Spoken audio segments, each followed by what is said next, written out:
नातेपुते नगरपंचायतीच्या मनमानी कारभाराविरोधात बेमुदत आमरण उपोषण. सागर बिचुकले यांचे विविध मागण्यांसाठी कालपासून आमरण अन्नत्याग उपोषण. प्रभाग क्रमांक 8 मधील रस्त्याचं काम अतिक्रमण काढून तात्काळ सुरू करण्यात यावे.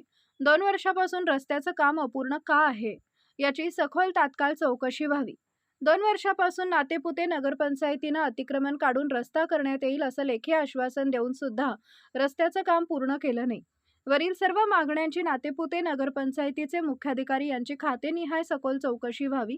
गिरजापती नगर मधील शासकीय जागेची तात्काळ मोजणी करण्यात यावी. या मागण्यांसाठी सागर बिचुकले हे आमरण उपोषणाला कालपासून बसलेले आहेत. अद्यापपर्यंत नगरपंचायत प्रशासनानं त्यांच्या उपोषणस्थळी सुद्धा भेट दिलेली नाही. यावेळी बोलताना ते काय म्हणाले पहा सविस्तर जनसत्ता मराठी न्यूजवर. नमस्ते, आमच्या जनसत्ता मराठी न्यूज मध्ये सर्वप्रथम तुमचं सहर्ष स्वागत आहे. आपलं या ठिकाणी कालपासून आमरण उपोषण चालू आहे. प्रभाग क्रमांक 8 मधील रस्त्याचे काम अतिक्रमण काढून तात्काळ सुरू करण्यात यावे. 2 वर्षापासून रस्त्याचे काम का अपूर्ण आहे याची चौकशी व्हावी. इतर अन्य मागण्यांसह या ठिकाणी आपलं आमरण उपोषण सुरू आहे. तर काय सांगाल, नेमकी आपली काय मागणी आहे? प्रशासनाच्या लोकांनी या ठिकाणी भेट दिली का तुमचं आमरण उपोषण सुरू झाल्यापासून? सर्वात प्रथम सर्वांना जय भीम जय मल्हार.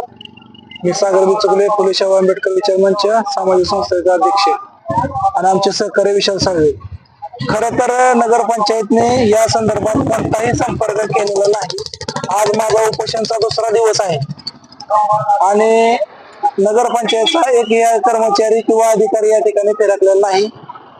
आणि तसंच गेल्या 2 वर्षापासून खरं तर हा लढा सुरू आहे. नगरपंचायतने या संदर्भात 4 वेळा लेखी आश्वासन दिलं आहे, परंतु ग्राउंड लेवलला कुठलीही कारवाई अजून झालेली नाही. आपली मागणी काय, प्रमुख मागणी काय आहे? प्रमुख मागणी आहे की गेल्या 2 वर्षापासून प्रभाग क्रमांक 8चा लेखी आश्वासन देऊन सुद्धा रस्त्याचं काम अपूर्ण आहे. ते अतिक्रमण काढून रस्त्याचं काम तात्काळ चालू करावं ही आमची प्रमुख मागणी आहे. संबंधित अधिकारी शिवसाहेब असतील किंवा यांना आपण निवेदन दिल्यानंतर त्यांची काय चर्चा वगैरे काय झाली का? निवेदन दिल्यानंतर तशी काही चर्चा झालेली नाही. त्यांनी एक लेखी पत्र पाठवलं होतं, परंतु त्यात पुन्हा तसंच आश्वासन देण्यात आलं होतं. त्यात कुठल्याही तारखेचा उल्लेख नव्हता की जेणेकरून आम्ही या तारखेच्या आत करू, या तारखेला सुरू करू. म्हणून आम्ही त्या संदर्भातील लेटर घेतलेलं नाही. आमचं म्हणणं आहे की नगरपंचायतने तात्काळ काम सुरू केलं पाहिजे. खरं तर ह्या उपोषणला नगरपंचायतचे सत्ताधारी आणि मुख्य अधिकारी हे जबाबदार आहेत. कारण लेखी आश्वासन देऊन सुद्धा गेल्या 2 वर्षापासून हा रस्ता मंजूर असून याचं बिल काढलंय, सगळं झालेलं आहे, परंतु या रस्त्याचं काम पूर्ण केलेलं नाही. आणि मला जी उपोषणला बसायची वेळ आलेली आहे ती फक्त आणि फक्त नगरपंचायतच्या गलिच्छ कारभारामुळे आलेली आहे. म्हणजे एकंदरीत त्या प्रभाग क्रमांक 8 मध्ये रस्त्याचे काम अतिक्रमण करून काढण्यात याबाबत आपलं म्हणणं आहे.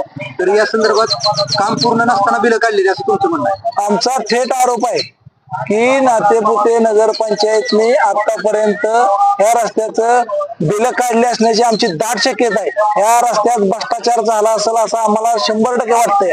कारण 2 वर्षापासून हा रस्ता पेंडिंग आहे.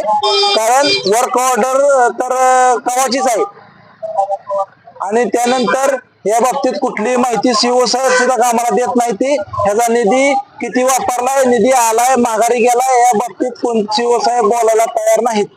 म्हणजे एकंदरीत तुमच्यावर प्रभाग क्रमांक 8 मधील या रस्त्याच्या अतिक्रमणासंदर्भात आमरण उपोषणाची वेळ येते. कालपासून तुम्ही या ठिकाणी उपोषणाला बसलेले आहात. नगरपंचायत प्रशासन कुठल्याही प्रकारची दखल घेत नाही. या ठिकाणी सत्ताधारी लोकांनी काय तुम्हाला संपर्क वगैरे साधण्याचा प्रयत्न केला का? कोणत्याही नगरसेवकने सत्ताधाऱ्यांनी या ठिकाणी संपर्क साधण्याचा प्रयत्न केला नाही. उलट या प्रभागात अतिशय खालच्या लेवलचं राजकारण केलं जातं. या अतिक्रमण ज्यांनी केले त्यांना पाठबळ दिलं जाते आणि नाहक जे नागरिक आहेत, जे प्रामाणिक आहेत, ज्यांनी अतिक्रमण केलेलं नाही, ज्यांना रस्त्याची गरज आहे, त्या लोकांना या ठिकाणी असा मानसिक त्रास दिला जातो. याच्या विरोधात आम्ही या ठिकाणी बसलेलो आहे.